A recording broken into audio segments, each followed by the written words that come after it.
Election commission کی پابندی کے باوجود 3 دن بعد ہی نگران حکومت کی وفاقی بیوروکریسی میں بڑے پیمانے پر اکھاڑ پچھاڑ۔ Secretary cabinet division, chief commissioner Islamabad, Sindh Balochistan, Azad Kashmir کے چیف سیکرٹریز تبدیل۔ کامران علی افضل سیکرٹری کابینہ ڈویژن تعینات۔ انوار الحق نئے چیف کمشنر اسلام آباد۔ عبداللہ سنبل ایڈیشنل سیکرٹری داخلہ مقرر۔ علی مرتضی سیکرٹری آبی وسائل۔ حسن ناصر جامی سیکرٹری آئی ٹی مقرر۔ نوید احمد شیخ کو اسٹیبلشمنٹ ڈویژن رپورٹ کرنے کی ہدایت۔ اسپیشل سیکرٹری وزیراعظم آفس سارا سعید اسپیشل سیکرٹری تجارت ڈویژن مقرر۔ ڈاکٹر محمد فخر عالم عرفان چیف سیکرٹری سندھ۔ شکیل قادر خان بلوچستان۔ داؤد محمد باریخ چیف سیکرٹری آزاد کشمیر تعینات۔ سیکرٹری داخلہ علی مرتضی سیکرٹری آبی وسائل تعینات۔ سیکرٹری وزارت بحری امور غفران میمن کو۔ الیکشن کب ہوں گے؟ سیاستدان بے یقینی کا شکار۔ سابق وفاقی وزیر سید خورشید شاہ کہتے ہیں الیکشن کا واضح طور پر معلوم نہیں کب ہوں گے، لیکن 7 سے 8 ماہ بعد ضرور ہوں گے۔ سابق وزیر پرویز خٹک کہتے ہیں اگر الیکشن ہونے ہوتے تو اس وقت انتخابی مہم شروع ہو چکی ہوتی۔ مجھے فروری میں بھی انتخابات ہوتے نظر نہیں آ رہے۔ سب کو پتا ہے الیکشن نہیں ہونے۔ مردم شماری کا مسئلہ بھی درپیش ہے، اس وجہ سے الیکشن مزید 4-5 ماہ تاخیر کا شکار ہو سکتے ہیں۔ وزیر اعلیٰ سندھ مقبول باقر کہتے ہیں قبل از وقت بے بنیاد خدشات نہیں پالنے چاہیے۔ انتخابات کی تاریخ کا تعین کرنا الیکشن کمیشن کا کام ہے، ان کی معاونت ہمارا فرض ہے، لیکن یقینی طور پر کسی غیر آئینی یا غیر قانونی عمل کا حصہ نہیں بنوں گا۔ نگران وزیر اطلاعات مرتضی سولنگی نے کہا نگران حکومت الیکشن کمیشن آف پاکستان کے ساتھ ملک میں صاف اور شفاف انتخابات کے لیے بھرپور تعاون کرے گی۔ نگران حکومت کا سب سے بڑا کام آئین میں لکھا ہے، ملک کو عوام کے منتخب نمائندے چلائیں گے۔ شفاف انتخابات کے لیے نئی حلقہ بندیاں لازمی۔ نئی حلقہ بندی اور اپ ڈیٹ ووٹر لسٹ کے بغیر پارٹیز کو اسمبلیوں میں اصل نمائندگی نہیں ملے گی۔ الیکشن کمیشن نے نئی حلقہ بندیاں کرانے کا تحریری فیصلہ جاری کر دیا۔ فیصلے کے مطابق نئے مردم شماری کے بعد آبادی میں تبدیلی کا 7 حلقوں کی اضلاع کی سطح پر بھی تبدیلی ہوئی۔ مردم شماری پر ووٹر لسٹوں میں ووٹرز کو شامل کرنا ضروری ہے۔ حلقہ بندیاں اور نئی ووٹر لسٹیں درست نمائندگی اور جمہوریت کے لیے لازم ہیں۔ حلقہ بندیاں امیدواروں اور سیاسی جماعتوں ووٹرز حقوق کے لیے سب جاری ہے۔ ریٹائرمنٹ سے پہلے نیب ترمیمی کیس نمٹانا چاہتا ہوں، چیف جسٹس کے ریمارکس۔ کہا اگر فیصلہ نہ دے سکا تو میرے لیے باعث شرمندگی ہوگا۔ ضروری نہیں کیس کے میرٹس پر فیصلہ دیں، کیس 2022 سے زیر التوا ہے۔ جسٹس منصور علی شاہ کے نیب ترامیم کیس میں فل کورٹ بنانے کی تجویز۔ ریمارکس دیے عدالت practice and procedure act case کا فیصلہ کرے یا فل کورٹ تشکیل دے۔ سویلینز کے ملٹری ٹرائل کا کیس بھی فل کورٹ کو سننا چاہیے۔ Supreme court practice and procedure act کا فیصلہ ہو جاتا تو آج معاملہ مختلف ہوتا۔ سپریم کورٹ کا 28 اگست سے روزانہ کیس کی سماعت کا فیصلہ۔ آئندہ سماعت پر فریقین سے حتمی دلائل طلب۔ ریاست اقلیتوں کو نقصان پہنچانے والے عناصر کے ساتھ نہیں۔ نگران وزیراعظم انوار الحق کاکڑ کا کابینہ کے اجلاس سے خطاب۔ کہا اکثریت کا کام اقلیت کا تحفظ کرنا ہے، رول آف آرڈر سے ہی قانون کی حکمرانی ہے۔ ہم قانون کی حکمرانی پر سمجھوتہ نہیں ہونے دیں گے۔ قدامت پسند رجحانات کی حوصلہ شکنی کی جائے گی۔ ابھی ملک کا ماحول تقسیم شدہ ہے، ہمیں سیاست اور قانون میں فرق کرنا ہوگا۔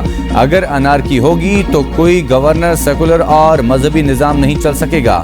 پاکستان تمام مذاہب اور نسلوں کا ملک ہے۔ حقوق نام پر نہیں، کردار اور رویے پر دیے جائیں گے۔ معاشی مسائل کے حل کے لیے اقدامات ملکی و غیر ملکی وعدوں کو پورا کریں گے۔ اقلیتوں کا ہر صورت تحفظ فراہم کیا جائے گا۔ ہم نے 9 مئی کو سبوتاژ کی جو کارروائیاں دیکھی اس سے مجھے نہ صرف بے سکونی ہوئی بلکہ افسوس بھی ہوا کہ ہم اس مقام پر کیوں اور کیسے پہنچے۔ اس عمل میں کوئی حمایت یا خوف نہیں ہونا چاہیے۔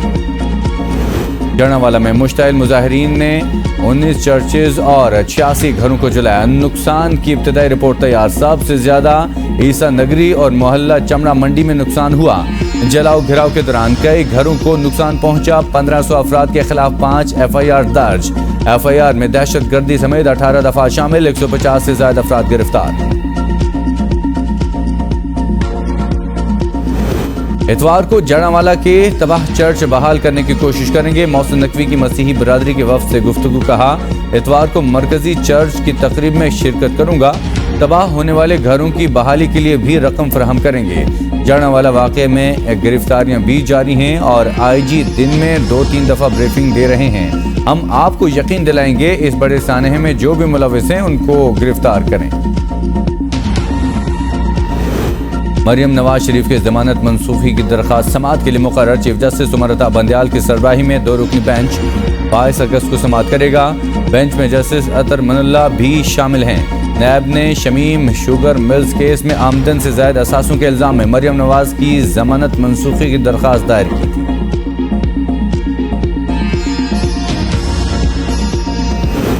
ہماری پارٹی کی اصل طاقت نوجوان، اب دور نوجوانوں کا ہے۔ نون لیگ ہر سطح پر نوجوانوں کو آگے بڑھنے کا موقع دے گی۔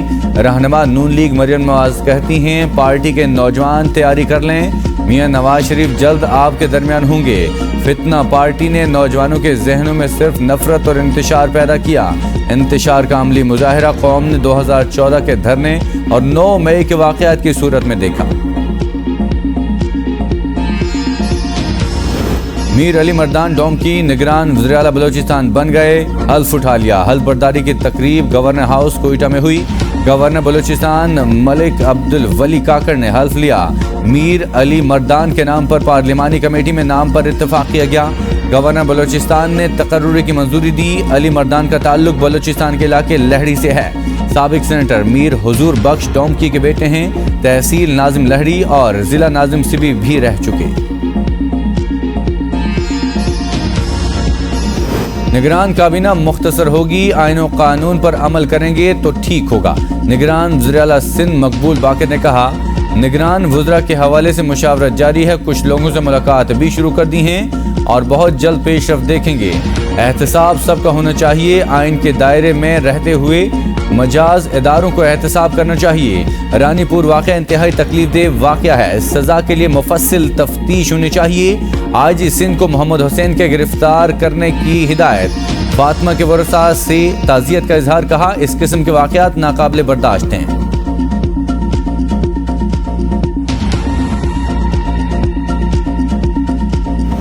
نگران سندھ کابینہ کی تشکیل، ناموں کو حتمی شکل دے دی گئی۔ ماہر تعلیم، ماہر معیشت اور سیکیورٹی امور کے ماہرین شامل۔